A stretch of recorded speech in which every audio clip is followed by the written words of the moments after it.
4 নম্বর আরেকটা গুরুত্বপূর্ণ আমল হচ্ছে সিলাতুল আরহাম, আত্মীয়তার সম্পর্ক রক্ষা করা।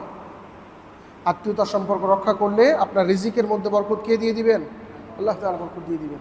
রাসূলুল্লাহ সাল্লাল্লাহু আলাইহি ওয়াসাল্লাম বলেছেন, মুসনাদে আহমদে এসেছে, মান আহাব্বা আন ইউবসাতা লাহু ফি রিজকিহি ওয়া ইউনসা লাহু ফি আসারিহি ফালইয়াসিল রাহিমাহু।